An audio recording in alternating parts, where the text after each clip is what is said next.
Hello YouTube, Cousin Kinoko here, and welcome to my Sega Master System collection video. I have 61 games for the system, and I've been collecting for the Master System for about 3 years now. The Master System is one of my favorite systems to collect for. One of the reasons for that is the games are still quite cheap to pick up nowadays.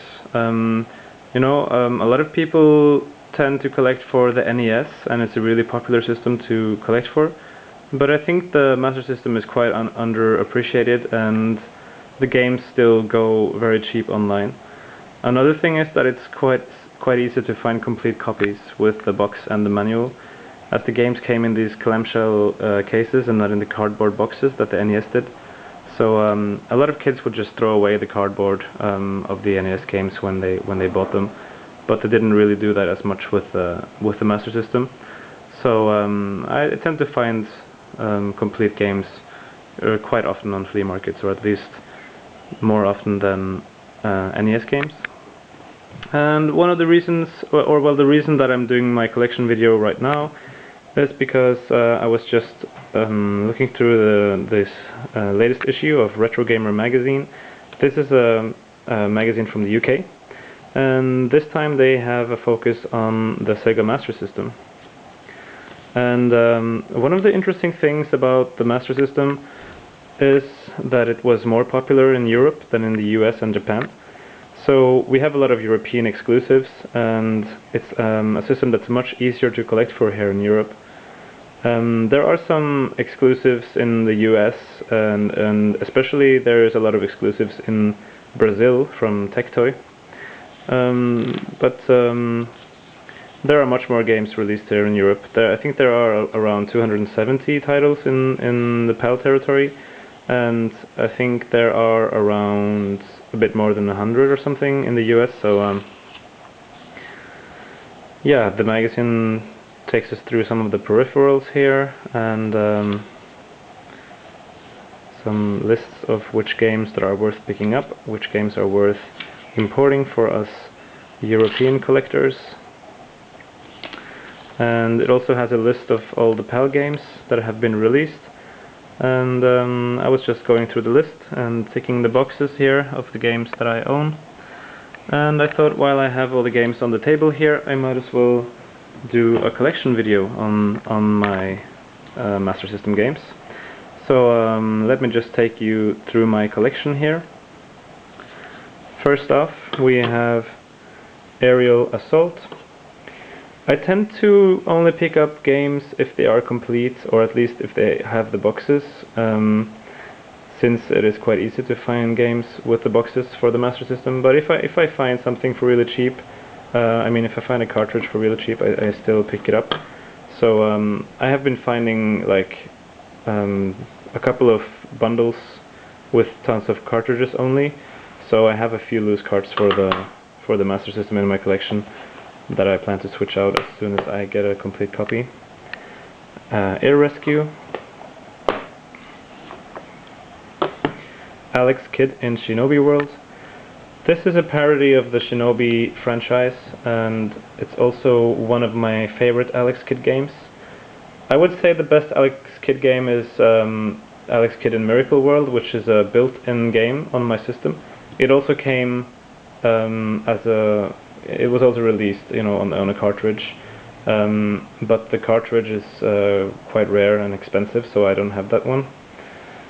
But this is a really good game as well. It's more cartoony and more cute than the Shinobi's more realistic graphics, but it's a recommended game for the system.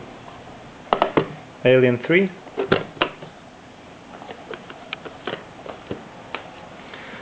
This is one of my favorite platformers. I think this is one of the best platformers on the Master System. Asterix. I played this game at a friend's place quite a lot as a kid, and it's a really nice game to play two-player, where you switch between playing as Asterix or Obelix, and you play each your level, and if one of the players dies, then they switch over to the other one to try and beat that level. And it's just a really good platformer, and I think it's a must-own for the system. It's very common and it's cheap to pick up, so Then we have Aztec Adventure. This is another game that I played at a friend's place, but I didn't play this one as much as it's more of a one-player game. And as I remember it, it's quite difficult, but I think it's a good game. Captain Silver. This is a good side-scrolling platformer. Casino Games. Castle of Illusion starring Mickey Mouse. This is one of the best games on the system, and this is a must-own. You need to have this game if you have a Master System, that's for sure. I think it's better than the Mega Drive version. The Mega Drive version has 16-bit graphics, but this one has a nicer style, I think, and it's more the game is more enjoyable. So this is one of my favorites on the system. A common game and cheap to pick up as well. Shoplifter. Chuck Rock. Another platformer, but this one has like an extremely annoying main character. There was a sequel to this game called Son of Chuck Rock, but I don't have that one. Cool Spots.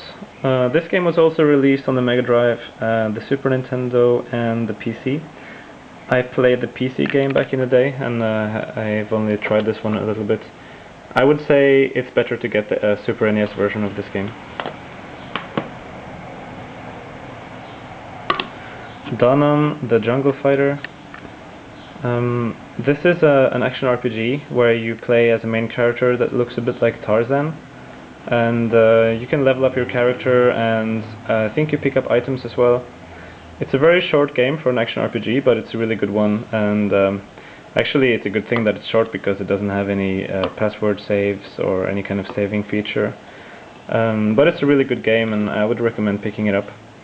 I didn't realize that it's an uncommon title before I was looking at the list in Retro Gamer magazine. But this is not the easiest game to find, so I think it goes for quite a bit on eBay. Dead Angle. This is a light gun shooter without a light gun, if you can call it that. It plays a bit like Virtua Cop, and you control this crosshair with your control pad, and you have to shoot these mafiosos as they come out of their hiding places. It's quite an easy game. I played through it on my I think first or second try, but it's a lot of fun, and it's worth picking up. Enduro Racer.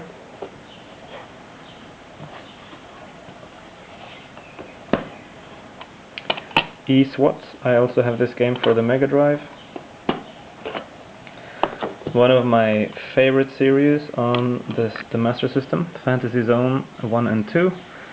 This is a side-scrolling shoot-'em-up, and it doesn't have a forced scrolling. It's like you can go in, you can fly in both directions, and then the backgrounds will loop, and you have a certain amount of enemies on each stage, and you have to finish off all the enemies before you can go to the boss area. Also, the enemies leave coins when you shoot them, and you can pick up the coins and use them for weapon upgrades and things like that. It has really cutesy graphics, and it's a really nice shoot 'em up, and I would say it's a must-own for the system.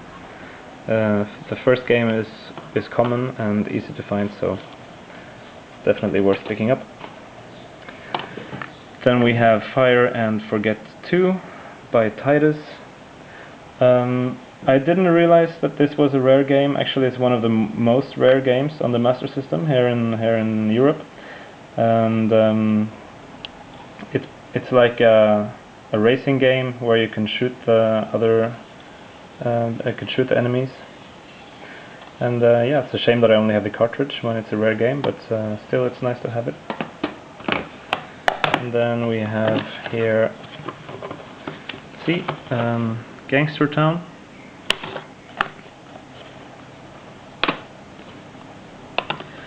And Ghost House. Ghost House is another game that I played as a kid. Actually, me and a friend, we rented a game at the local video store back then, and we were really disappointed with this game. It's not a very good game, but we were playing it the whole evening as, you know, that's the game we rented, and, you know, we made our choice. We had to go through with it. And we didn't get very far because it's a really difficult game. The controls are really wonky and frustrating, and it's just a very frustrating game, I think. It doesn't have very good graphics either. You play as this little boy who's in a haunted house, and you have to kill ghosts and ghouls and monsters, and you have to search through the house for a key, I think, and to unlock the coffin of Dracula. When you do, Dracula comes out and chases you, and you have to kill Dracula to advance to the next level. And, you know, the premise is nice, and it could have been a good game. Unfortunately, it's not a very good game. Global Defense. This is another side-scrolling shoot-'em-up. It's a little bit different from other shoot-'em-ups. I can't remember exactly, but I think the ship can shoot in all different directions. So yeah, you have to think a little bit differently to go through this game, and as I remember it, it's very difficult as well.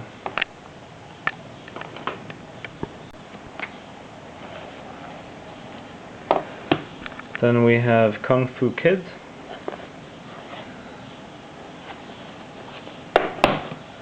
And Land of Illusion, starring Mickey Mouse. I have 2 copies of this game, one really beat up copy here.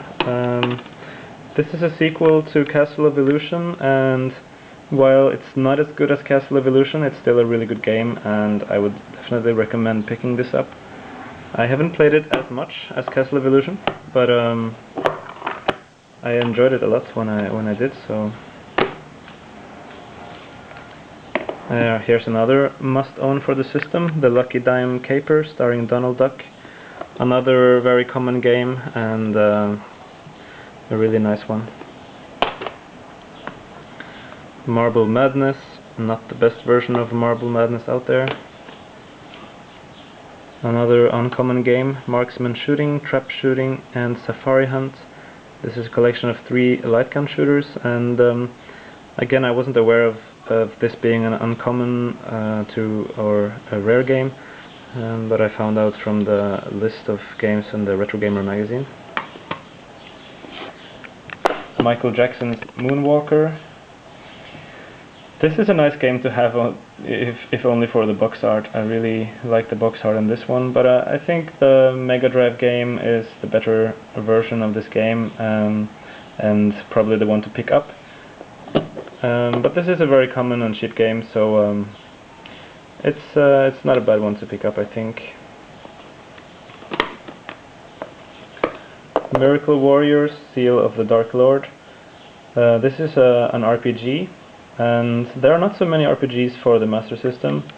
I think that the best one to pick up would probably be Phantasy Star. I haven't played it myself, and I don't own it, but I've heard that it's supposed to be the best one.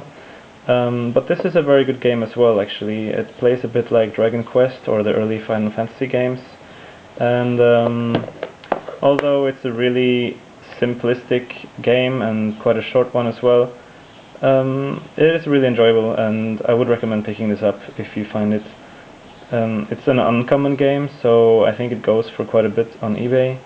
But yeah, RPG fans should give this a chance, and you might just enjoy it.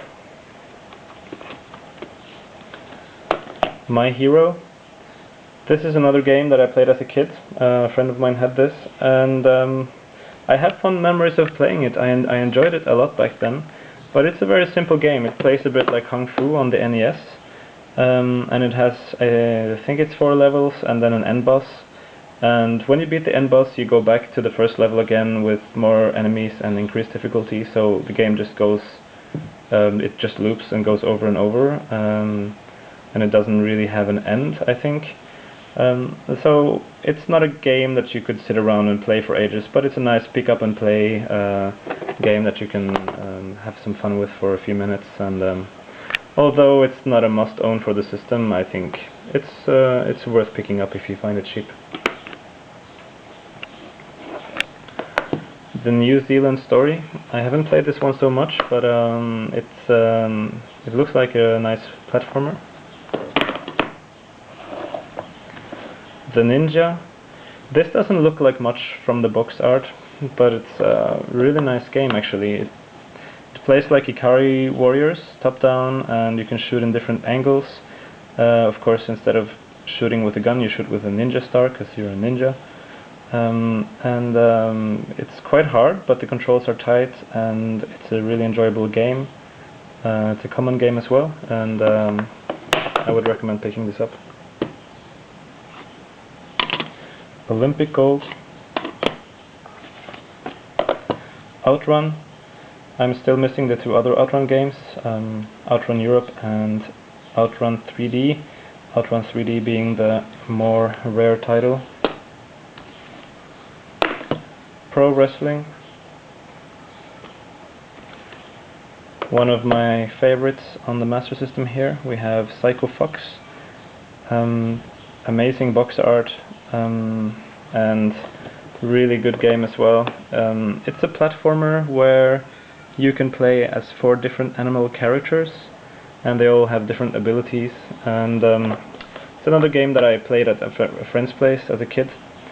And it's a one-player game, so I didn't really get to play it there so much. We would mostly play other games, and I didn't get very far in this game. But it was one of the games that I always thought like I would have loved to own it myself, to play through it.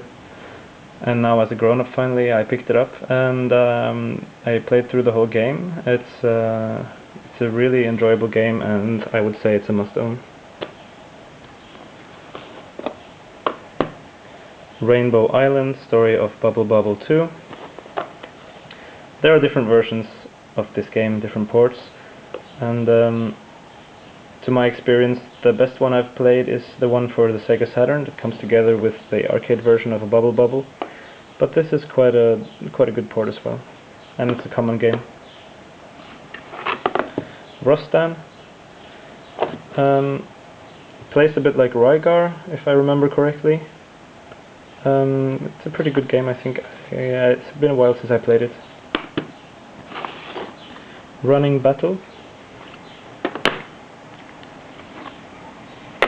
Secret Command.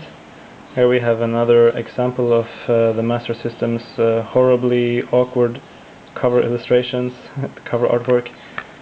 I'd really wonder, like, how come they wouldn't draw a mouth? I could imagine that maybe the illustrator tried drawing a mouth over and over and just couldn't get it right, so he just went like, fuck it, we'll just, I'll just send it to print without a mouth. It's one of the charming aspects of collecting for the Mega Drive, for the Master System, I think, the really horribly awkward box art. But this game plays like Ikari Warriors, and it's a pretty decent game. Shadow Dancer, The Secret of Shinobi. The Shinobi games are really good, and there are must-owns as well. Both of these games are very good, and this is the game that was parodied with Alex Kidd in Shinobi World. Shooting Gallery. And then we have Sonic the Hedgehog Chaos. We have Sonic 1 and Sonic 2. All the Sonic games are really good, and definitely something you need to own if you have a Master System. I'm not a huge fan of the Sonic series, by the way. I was more into Mario. I liked the style and the speed of the Sonic games, but I didn't enjoy the gameplay as much. Space Harrier. The Mega Drive version is the better version of this arcade port, but this is it's a good port as well. I have a really beat up copy here with a yellowed paper and sun faded colors. Speedball. Speedball is better played on the Amiga. There was also Speedball 2 for the Master System. Streets of Rage, better on the Mega Drive, but still, that's not bad. I played through it. It's quite an easy game. Strider. There is also Strider 2, which is more of an uncommon game. This game is quite common. Superman, the Man of Steel. If I remember correctly, this is a very, very bad game. Teddy Boy, one of the early titles and a really simple game. This was one of the games that was released on the card format, together with, yeah, there was quite a few card format games. I don't remember exactly how many, like 8 or 10 or so. My Hero was also on card, and the cards had much less memory, so the games had to be quite simple and small to fit on there. So this game is very simple, but it's a nice one. So if you find it for cheap, it's worth picking up, I think. The Terminator with Arnie on the cover here. I can't remember exactly, but I don't think it's an especially good game. Thunder Blade. This is a decent shoot 'em up, nothing special. Tom and Jerry, the movie, a platformer. I think it was a mediocre one, can't remember exactly. Here's my only card game, Transpot. I also have this on a cartridge. Don't have it here though. And this is a really simplistic shoot 'em up where you transform into a robot. And that's quite a nice one, but it's very, very simple, so nothing special. Another RPG here, Ultima IV. I haven't played this one so much. It has a battery save, and also one of the games that I didn't know was a rare game, but I found out through the Retro Gamer list that it's quite rare. I haven't played it so much yet, but I'm looking forward to play it some more. So, and then we have Wanted. And finally, we have two tennis games here, Wimbledon 1 and Wimbledon 2. So that's it for my Sega Master System collection. I hope you enjoyed this video, and until next time.